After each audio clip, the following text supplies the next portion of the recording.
Hello everyone, আমি Debapriya. Welcome and welcome back to my YouTube channel. আমরা ANM GNM 2024-এর পরীক্ষার জন্য একটা 30 ডেজের চ্যালেঞ্জ নিয়েছিলাম এবং সেই চ্যালেঞ্জের আজকে হচ্ছে ডে 17। অলরেডি দেখতে দেখতে অনেকগুলো দিন কিন্তু আমরা পার করে ফেলেছি। আজকে আমরা ডে 17-এ এই 30 ডেজ চ্যালেঞ্জের রুলসগুলো আমি আরেকবার শেয়ার করে দিচ্ছি। এই 30 ডেজে তোমরা প্রত্যেকে সবকটা সাবজেক্ট ডেইলি কভার করার চেষ্টা করবে এবং তার সাথে একটা করে টেস্ট তোমাদেরকে রেগুলার দিতে হবে। 30 ডেজ ধরে মানে 17 দিন ধরে যারা অলরেডি করছো ফলো, আর যারা আগামী দিয়ে বাকি দিনগুলো রয়েছে সেগুলোতে ফলো করবে, তারা কিন্তু অবশ্যই পরীক্ষার হলে গিয়ে বুঝতে পারবে যে এই চ্যালেঞ্জটা তোমাদেরকে কতটা হেল্প করেছে। তো টেস্ট দেওয়ার প্রসঙ্গে বলে রাখি, আমাদের কোচিং ইনস্টিটিউট প্রেপকম নিয়ে এসেছে 15 দিন ইউনিট টেস্ট এবং 15 দিন মক টেস্টের সিরিজ। ইউনিট টেস্টটা এখন চলছে, মক টেস্ট শুরু হচ্ছে 27শে জুন থেকে। তোমাদের মধ্যে যারা যারা টেস্ট ইউনিট টেস্ট সিরিজে জয়েন করতে চাইছো তারা অবশ্যই 6296554992 6296554992 এই নাম্বারে কন্ট্যাক্ট করে নিজেরা এনরোল করে যেতে পারো ইউনিট টেস্ট এবং মক টেস্ট সিরিজের জন্য।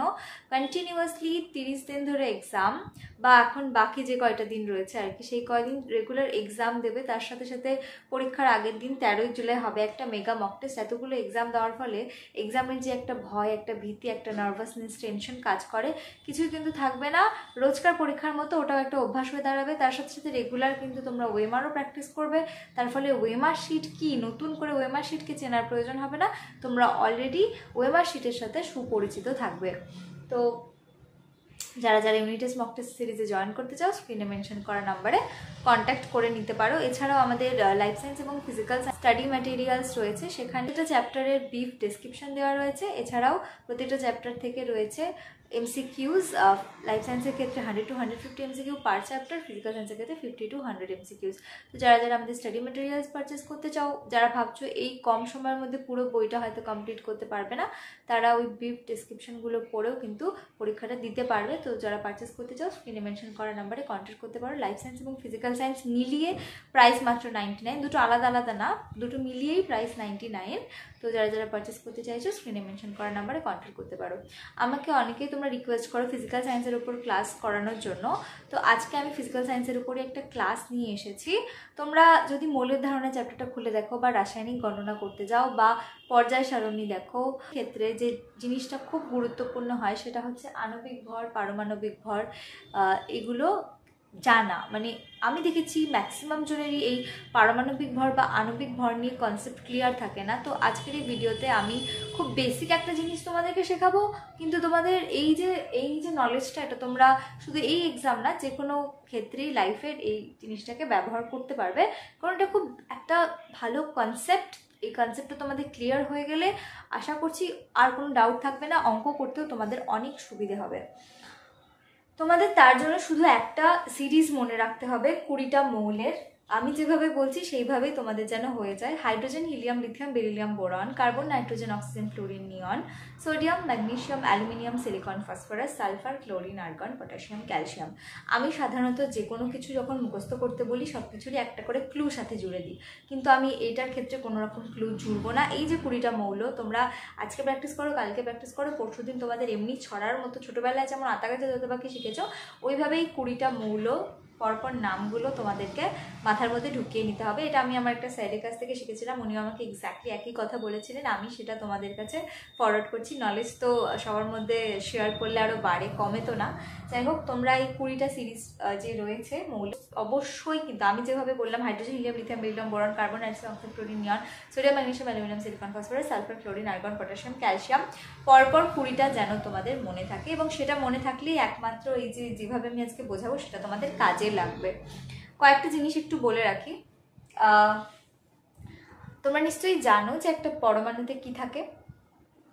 মেনলি কেন্দ্রকে থাকে হচ্ছে একটা নিউট্রন আর একটা প্রোটন, আর কক্ষপথে থাকে হচ্ছে ইলেকট্রন। ঠিক আছে, কেন্দ্রকে যে নিউট্রন এবং প্রোটন সংখ্যা থাকে, এই নিউট্রন যোগ প্রোটন এটাকেই আমরা বলি হচ্ছে পারমাণবিক ভর। ঠিক আছে, পারমাণবিক ভর বা অ্যাটমিক মাস কিন্তু আমরা নিউট্রন সংখ্যা এবং প্রোটন সংখ্যাটাকে যোগ করেই পাই। প্রোটন সংখ্যাটাকে বলা হয় পরমাণু ক্রমাঙ্ক। প্রোটন সংখ্যাকে বলা হয় পরমাণু ক্রমাঙ্ক, আর নিউট্রন যোগ প্রোটন করে আমরা পাই হচ্ছে পারমাণবিক ভর। এই যে ক্রমটা বললাম, hydrogen, helium, lithium, beryllium, boron, carbon, nitrogen, oxygen, chlorine, neon, sodium, magnesium, aluminium, silicon, phosphorus, sulphur, chlorine, argon, potassium, calcium, এই যে ক্রমটা বলেছি এটা কিন্তু আমি পরমাণু ক্রমাঙ্ক অনুসারেই সাজিয়েছি। তাহলে এখান থেকে তোমরা বুঝতে পারছো যে হাইড্রোজেনের 1 পরমাণু ক্রমাঙ্ক, হিলিয়ামের 2, লিথিয়ামের 3, 4, 5, 6, 7, 8, 9, 10 অ্যান্ড সো অন। তো নিশ্চয়ই বুঝতে পারছো যে কীভাবে পরমাণু ক্রমাঙ্ক অনুসারে কিন্তু আমি এই জিনিসটাকে সাজিয়েছি, ঠিক আছে। এই যে 1 নাম্বার, এটা হচ্ছে ক্ষার ধাতু এগুলো, তারপর হচ্ছে ক্ষারীয় মৃত্তিকা ধাতু, এগুলো হচ্ছে নিষ্ক্রিয় মৌল। এদের বাইরের কক্ষে 8টা ইলেকট্রন থাকে জন্য এরা সহজে কোনো রকম বিক্রিয়ায় পার্টিসিপেট করতে চায় না, তাই এদের বলা হয় নিষ্ক্রিয় মৌল। আর এই যে fluorine, chlorine, bromine, iodine, astatine, এরা হচ্ছে হ্যালোজেন। যাই হোক, আমি আজকে সেগুলো বোঝাচ্ছি না, আমি শুধু পারমাণবিক ভর, আণবিক ভরটুকুই তোমাদেরকে বোঝাবো। তো পারমাণবিক ভর তোমরা নিশ্চয়ই বুঝে গেছো যে পারমাণবিক ভর হচ্ছে পরমাণু ক্রমাঙ্ক, নিউট্রন এবং প্রোটন সংখ্যা। তোমাদের যদি বলে হাইড্রোজেনের পরমাণু ক্রমাঙ্ক, সাধারণত নিউট্রন এবং প্রোটন সংখ্যা সমান হয়, কিন্তু যদি বলে হাইড্রোজেনের পরমাণু ক্রমাঙ্ক 1, ঠিক আছে, হাইড্রোজেনের পরমাণু ক্রমাঙ্ক তো 1, হাইড্রোজেনের পারমাণবিক ভর যদি তোমাদেরকে বের করতে বলে, তাহলে একটা জিনিস মনে রাখো, হাইড্রোজেনের নিউট্রন সংখ্যা 0। হাইড্রোজেনে কিন্তু কোনো রকম নিউট্রন থাকে না। তাহলে হাইড্রোজেনের পরমাণু ক্রমাঙ্ক কত হবে? হাইড্রোজেনের শুধুমাত্র 0+1, মানে হাইড্রোজেনের ক্ষেত্রে পরমাণু ক্রমাঙ্ক 1, পারমাণবিক ভরও কিন্তু 1। পরমাণু ক্রমাঙ্ক 1 হচ্ছে এবং পারমাণবিক ভরও কিন্তু একই হচ্ছে। আর যদি বলে যে হাইড্রোজেনের আণবিক ভর বের করতে, হাইড্রোজেন কি স্টেটে থাকে? H2 স্টেটে থাকে। তাহলে কি হয়ে যাবে? আণবিক ভর কি হয়ে যাবে? H2। তাহলে 2 × 1 মানে 2। তাহলে হাইড্রোজেনের আমরা পরমাণু ক্রমাঙ্ক পেলাম 1, এর আণবিক ভর হচ্ছে H2 2, ঠিক আছে। তাহলে আমরা হাইড্রোজেনের ক্ষেত্রে বের করলাম। এবার একটা র্যান্ডাম কোনো কিছুর ক্ষেত্রে চলে যাই, যেমন আমরা নাইট্রোজেনের এবার পরমাণু ক্রমাঙ্ক, পারমাণবিক ভর, আণবিক ভর সবগুলো বের করব। ফার্স্টেই হচ্ছে, আমি একটুখানি মুছে নিচ্ছি, ফার্স্টেই হচ্ছে নাইট্রোজেনের পরমাণু ক্রমাঙ্ক কত? 7 নম্বরে রয়েছে। তাহলে পরমাণু ক্রমাঙ্ক হচ্ছে, প্রোটন সংখ্যা হচ্ছে 7। এবার বলো আণবিক ভর কত হবে, পারমাণবিক ভর কত হবে? সমান সমান থাকবে নিউট্রন প্রোটন, 7 + 7, তাহলে 14। পরমাণু ক্রমাঙ্ক 7, পারমাণবিক ভর 14, আণবিক ভর কত? কি স্টেটে থাকে নাইট্রোজেন? N2 স্টেটে থাকে। N2, তাহলে 14 + 14 28। তাহলে আণবিক ভর, মলিকিউলার মাস হয়ে যাবে হচ্ছে 14 + 14 28, ঠিক আছে। আচ্ছা, আরেকটা ক্ষেত্রে আমরা চলো বের করি, অক্সিজেনের ক্ষেত্রে চলো বের করা যাক। অক্সিজেনের ক্ষেত্রে প্রোটন সংখ্যা কত? 8 নম্বরে রয়েছে, 8, ঠিক আছে। তারপরে ধরো পারমাণবিক ভর কত হবে? 8টা প্রোটন, 8টা নিউট্রন, 16। আর অ্যাটমিক মাস কত হবে? মলিকিউলার মাস কত হবে? আণবিক ভর কত হবে? O2। তাহলে 16 + 16 = 32। যদি এটা অক্সিজেন না বলে O3 বলতো, O2 না বলে যদি ওজন বলতো, O3 বলতো, তাহলে O3-র ক্ষেত্রে তোমরা কি করে আণবিক ভর বের করতে? O3-র আণবিক ভর কত হতো তাহলে? একটার জন্য 16, তাহলে O3 3টা, তাহলে O3 3 × 16 কত হচ্ছে? 48। আচ্ছা, একটুখানি এক্সেপশন বলে দিই, সোডিয়াম কত নম্বরে রয়েছে? 10-এর পরে 11 নম্বরে রয়েছে। তাহলে তোমাদের মনে হতে পারে এর পারমাণবিক ভর ডাবল হয়ে তাহলে 22 হবে না, সোডিয়ামের 22.9, মানে 23 ধরা হয়। সোডিয়ামের ক্ষেত্রে এটা হয়ে যায় হচ্ছে 23, ঠিক আছে। ক্লোরিন কত নম্বরে রয়েছে? ক্লোরিন রয়েছে হচ্ছে 12, 13, 14, 15, 16, 17 নম্বরে। তাহলে ডবল মনে হতে পারে পারমাণবিক ভর, কিন্তু হয় না, এক্সেপশন।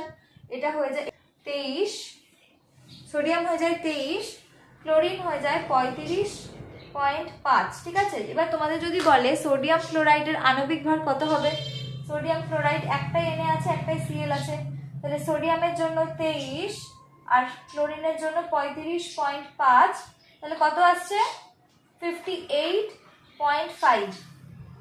তাহলে আশা করছি তোমরা এইভাবে পরমাণু ক্রমাঙ্ক, পারমাণবিক ভর এবং আণবিক ভর খুব সহজেই এই 20টা মৌলের নাম মনে রেখেই কিন্তু বের করতে পারবে। এবার তোমাদেরকে বের করা দেখিয়ে দিচ্ছি। যেমন হচ্ছে কার্বন ডাইঅক্সাইডের যদি আণবিক ভর বের করতে পারলে কি করে বের করবে? কার্বন রয়েছে, কার্বন কত নম্বরে? কার্বনের পরমাণু ক্রমাঙ্ক হচ্ছে 6, তাহলে পরমাণু ক্রমাঙ্ক যোগ নিউট্রন 6 যোগ 6 12। আর অক্সিজেনের কত? অক্সিজেনের হচ্ছে 16। আমরা দেখলাম একটু আগেই 16 হচ্ছে পারমাণবিক ভর, দুটো রয়েছে, তাহলে 2 গুণ 16, তাহলে 12 যোগ 32 মানে হচ্ছে 44। এইভাবে তোমরা কিন্তু বের করে নিতে পারবে। তোমাদের আমি দুটো টাস্ক দিচ্ছি আণবিক ভর বের করার। একটা হচ্ছে জলের আণবিক ভর কত আসবে, আর একটা হচ্ছে অ্যামোনিয়ার আণবিক ভর কত আসবে। এটা তোমরা আমাকে কমেন্ট করে জানাবে, ঠিক আছে? আশা করছি এইভাবে তোমরা যদি ভালো করে এই 4টা মানে মনে রাখো, এই 20টা যদি মৌলের নাম পরপর যে অর্ডারটা আমি বলেছি সেই অর্ডারে মনে রাখো, তাহলে তোমাদের যে কোনো কোয়েশ্চেন আসুক সেখানে আণবিক ভর, পারমাণবিক ভর, পরমাণু ক্রমাঙ্ক বের করা তোমাদের কোনো সমস্যাই হবে না। আশা করছি আজকের ভিডিওটা তোমাদের ভালো লেগেছে। এনএম জিএনএম রিলেটেড যে কোনো আপডেটের জন্য এই চ্যানেলটাকে অবশ্যই সাবস্ক্রাইব করে দিও।